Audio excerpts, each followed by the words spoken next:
जिस घर में आप अभी बैठे हैं, जिस सड़क पर आपकी गाड़ी चलती है, शायद, बस शायद, वो एक जुर्म की बुनियाद पर बने हैं। एक ऐसा जुर्म जिसके बारे में ना आपको खबर है, ना हमें। एक ऐसा जुर्म जिसमें सबूत नहीं, गवाह नहीं, क्योंकि यहां तो पूरा का पूरा क्राइम सीन ही गायब कर दिया जाता है। आप सोच रहे होंगे हम कैसी बहकी बहकी बातें कर रहे हैं, तो सुनिए। हम बात कर रहे हैं चोरी हो रहे समुद्र के किनारों की। हम बात कर रहे हैं दुनिया के नक्शे से मिटाए जा रहे जमीन के टुकड़ों की, यहां तक कि पूरे के पूरे आइलैंड्स की। जी हां, जादू की तरह गायब होते जमीन के टुकड़े। यह कोई कुदरती आफत नहीं है, यह कोई नेचुरल फिनोमिनॉन नहीं है। यह काम है एक ऐसे अदृश्य दुश्मन का जिसका नाम आपने शायद ही सुना हो, लेकिन जिसके काम के निशान हर तरफ हैं। यह कहानी है दुनिया के सबसे पावरफुल, सबसे शातिर और सबसे खामोश माफिया की, द सैंड माफिया। आज हम इस राज पर से पर्दा उठाएंगे। हम जानेंगे कि कैसे आप और हम अनजाने में इस दुनिया के सबसे बड़े काले बिजनेस का हिस्सा बन रहे हैं। अपनी सांसें थाम लीजिए, क्योंकि जो सच आप जानने वाले हैं वो आपके पैरों तले जमीन खिसका देगा। शायद ऐसी जमीन जो कल वहां हो ही ना। चलिए शुरू करते हैं, लेकिन आगे बढ़ने से पहले हमारी आपसे एक छोटी सी रिक्वेस्ट है कि अगर आप हमारे चैनल पर पहली बार आए हैं तो प्लीज इसे सब्सक्राइब जरूर कर लीजिए, और अगर वीडियो पसंद आए तो उसे लाइक करना मत भूलिएगा। यह सैंड माफिया आखिर है क्या? सैंड माफिया, यह दो शब्द सुनकर थोड़ा अजीब लगता है ना? हमने ड्रग्स माफिया, आर्म्स माफिया के बारे में सुना है, लेकिन रेत का माफिया, यह सच है, और यह किसी भी दूसरे माफिया से कम खतरनाक नहीं है। यह एक हाईली ऑर्गेनाइज्ड क्राइम सिंडिकेट है, यानी अपराधियों का एक संगठित गिरोह जो दुनिया भर में इलीगली रेत निकालता है और उसका व्यापार करता है। आप इसके स्केल का अंदाजा भी नहीं लगा सकते। हर साल यह काला धंधा hundreds of billions of dollars का है। इतना पैसा कि कई छोटे देशों की टोटल इकोनॉमी से भी ज्यादा। अब आप सोचेंगे कि रेत में ऐसा क्या है? दोस्तों, पानी के बाद रेत यानी सैंड हमारे प्लैनेट पर सबसे ज्यादा इस्तेमाल होने वाला नेचुरल रिसोर्स है। कंक्रीट बनाने से लेकर शीशा बनाने तक, यहां तक कि हमारे स्मार्टफोन्स के माइक्रोचिप्स बनाने में भी इसका इस्तेमाल होता है। इसीलिए इसकी डिमांड इतनी ज्यादा है, और जहां डिमांड है वहां क्राइम अपनी जगह बना ही लेता है। चोरी ऐसी कि आप यकीन नहीं करेंगे। गायब होते बीचेस और आइलैंड्स। सैंड माफिया के काम करने का तरीका इतना दिलेर और भयानक है कि आपको यकीन नहीं होगा। यह लोग छोटे मोटे ट्रक भरकर रेत नहीं चुराते, यह लोग पूरी की पूरी जमीन चुरा लेते हैं। जमैका में एक पूरा 1,500 फुट लंबा बीच रातों रात गायब हो गया। इंडोनेशिया में 24 से ज्यादा छोटे आइलैंड्स सिर्फ रेत की माइनिंग की वजह से समुद्र में समा गए, हमेशा के लिए। सोचकर देखिए, आप एक सुबह उठते हैं और आपकी खिड़की के बाहर जो खूबसूरत समुद्र का किनारा था वो अब वहां है ही नहीं। यह सब होता है या तो रात के घने अंधेरे में जब कोई देखने वाला नहीं होता, या फिर कई बार तो दिन दहाड़े बड़ी बड़ी हैवी मशीनरी, एक्सकवेटर्स और ड्रेजर्स का इस्तेमाल करके घंटों के अंदर टन टन रेत निकाल ली जाती है। और यह सब मुमकिन होता है करप्शन की वजह से। जब सिस्टम में बैठे लोग ही इन अपराधियों से मिल जाते हैं तो फिर कानून का डर कहां रह जाता है? चोरी की रेत का सफर। कहां जाती है यह रेत? तो यह चोरी की हुई रेत आखिर जाती कहां है? इसका सफर भी इसकी चोरी जितना ही ऑर्गेनाइज्ड होता है। पहले तो इस रेत को गलत लेबल देकर लीगल बनाया जाता है, फिर इससे इंटरनेशनल ब्रोकर्स को बेच दिया जाता है, जो आगे इसकी सप्लाई बड़ी बड़ी कंस्ट्रक्शन कंपनीज को करते हैं। और यह रेत सबसे ज्यादा उन देशों में जाती है जहां कंस्ट्रक्शन बूम पर है, जहां विकास की रफ्तार बहुत तेज है। इसमें सबसे आगे नाम आता है चाइना और सिंगापुर का। यह दोनों देश रेत के सबसे बड़े इंपोर्टर्स हैं।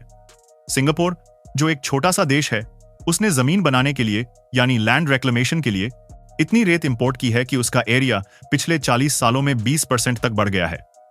यानी एक देश की जमीन चुराकर दूसरे देश की जमीन बनाई जा रही है। यह है इस ग्लोबल ब्लैक मार्केट का असली चेहरा। कुदरत का कहर, रेत चोरी का भयानक असर।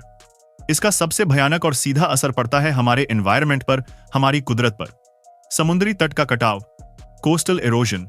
बीचेस और समुद्री किनारे हमारे लिए एक नेचुरल सेफ्टी वॉल की तरह काम करते हैं।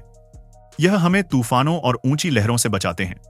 जब रेत चुरा ली जाती है तो यह दीवार कमजोर पड़ जाती है और समुद्र धीरे धीरे जमीन को निगलने लगता है। इससे किनारों पर बसे गांव और शहर खतरे में आ जाते हैं। इकोसिस्टम्स की तबाही। नदियों और समुद्र से रेत निकालने से वहां का पूरा इकोसिस्टम बर्बाद हो जाता है। मछलियां, केकड़े और हजारों तरह के जीव जंतु जो उस रेत पर निर्भर करते हैं, उनका घर छिन जाता है। उनकी प्रजातियां खत्म होने की कगार पर आ जाती हैं। बाढ़ का बढ़ता खतरा। नदियों से रेत निकालने पर नदियां और गहरी हो जाती हैं। इससे उनका नेचुरल फ्लो बिगड़ जाता है और बारिश के मौसम में बाढ़ का खतरा कई गुना बढ़ जाता है। पानी की कमी। रेत जमीन के नीचे पानी को साफ करने और स्टोर करने का काम भी करती है। इलीगल माइनिंग से ग्राउंड वाटर लेवल यानी भूजल स्तर तेजी से नीचे गिरता है, जिससे पीने के पानी की और खेती के लिए पानी की जबरदस्त कमी हो जाती है। पैसे और जिंदगी का नुकसान। एक अनदेखा संकट। पर्यावरण के अलावा इसका असर हमारी इकोनॉमी और समाज पर भी बहुत गहरा पड़ता है। जिन देशों से रेत चुराई जाती है उन्हें अरबों खरबों का टैक्स रेवेन्यू लॉस होता है। लेकिन इससे भी बड़ा नुकसान उन आम लोगों को होता है जिनकी रोजी रोटी इस पर टिकी है। मछुआरे जिनकी मछलियां ही खत्म हो जाती हैं, टूरिज्म इंडस्ट्री जो बीचेस पर डिपेंड करती है, सब बर्बाद हो जाते हैं। और इसके सोशल कॉन्सिक्वेंसेस तो और भी डरावने हैं। यह सैंड माफिया बेहद क्रूरता से काम करता है। जो भी इनके खिलाफ आवाज उठाने की कोशिश करता है, चाहे वो कोई गांव वाला हो, कोई एक्टिविस्ट हो, कोई जर्नलिस्ट हो या कोई ईमानदार पुलिस ऑफिसर, उसे धमकाया जाता है, मारा पीटा जाता है और कई केसेस में तो जान से भी मार दिया जाता है। खासकर डेवलपिंग देशों में जैसे इंडिया और अफ्रीका के कई हिस्सों में यह हिंसा और आतंक का एक नंगा नाच चलता है, जिसके बारे में हम तक खबरें भी नहीं पहुंच पाती। भारत का दृष्टिकोण, हमारे आसपास का सच।